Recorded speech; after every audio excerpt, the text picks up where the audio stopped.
Okay, let's react to preseason for maybe the last time before the actual game start. Talk about Randle and Lonzo. We'll do some injury stuff. Talk about Miami a bit. We're going to start with Julius Randle. So Randle had his debut for the Wolves. A lot of it playing next to Gobert. He did play some center as well when Gobert was not in the game because Naz Reid was not playing.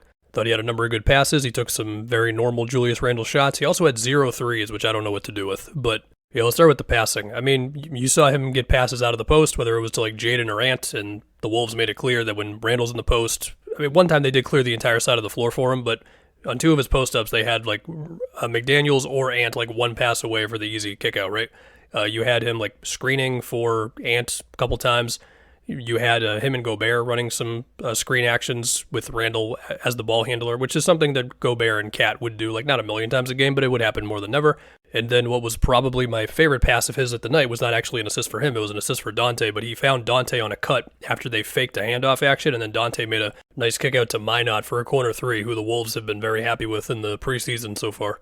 So yeah, I mean, Randle's a good passer. Now, he can sometimes get into turnover trouble and sometimes into contested jump shooting trouble, but he can certainly pass, and also we all know that sometimes those contested jumpers just keep on going in. Anyway, as far as his shot attempts in this one, he had 12. He was 6 for 12 overall. I mean, yeah, they were normal Randle shots. There's fadeaways in the paint or on the border of the paint. There's bullying Kobe White in the post. There's driving past Patrick Williams. There's cuts.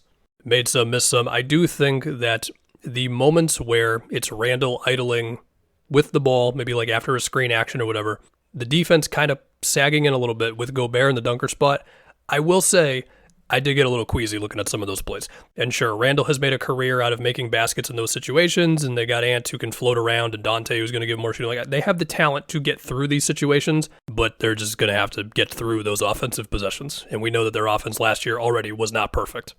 So yeah, and once again, I will say Randle took 0 threes, and I still don't know if that's a sign of something with him or that's just a random blip. Next, we are going to go to, in that same game, Lonzo is back, and he did some Lonzo things. Made a couple threes, form still looks good. And then in true Lonzo fashion, his other 2 baskets were just cuts. One was a weak side thing where Jaden helped off of him a little too much, and another one was a quick little flip to Levine, act like you're going to set a screen, keep running to the rim, and then you're open. Just IQ and off-ball movement, and he's a smart player, we all know that.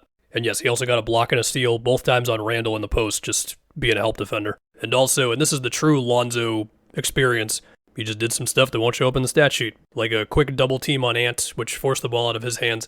It then became basically a broken play where the Bulls should have gotten a steal, but it actually ended up with DiVincenzo making a 3. But I thought Lonzo did a good job. Or he had a nice pass to Levine, who was involved in like an off-ball set from Vooch screening for him, where Lonzo hit him like perfectly in stride to keep his momentum going. Stuff like that. Love Lonzo. Hope he stays healthy. We'll do some injury stuff real quick. We have Kawhi being out for an indefinite amount of time. That was announced like, 20 minutes ago at the time of me doing this. And then we also got some iHeart out for 4 to 5 weeks with like a fracture in his hand. I mean, in the case of Kawhi, I mean, I'm sure you've heard this said before. You're going to hear it said other times. Just one of the weirdest careers of all time. Where like there's going to be conversations 10 to 15 years, whatever, where you're going to tell people who just like weren't watching basketball at this time, you're like, yo, Kawhi was legit one of the best players in the league. And then they're going to go look at his career stats and it's like, what?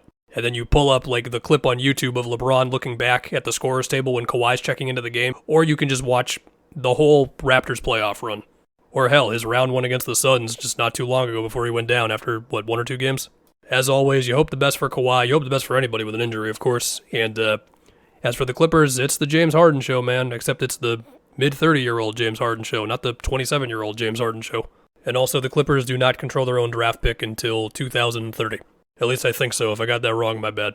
So it'll be pretty hard to build around that. Granted, because of that situation, the Clippers are going to do whatever they can be to try to be as good as they can for each of those seasons. I just don't know if it's going to matter too much given Kawhi's health situation.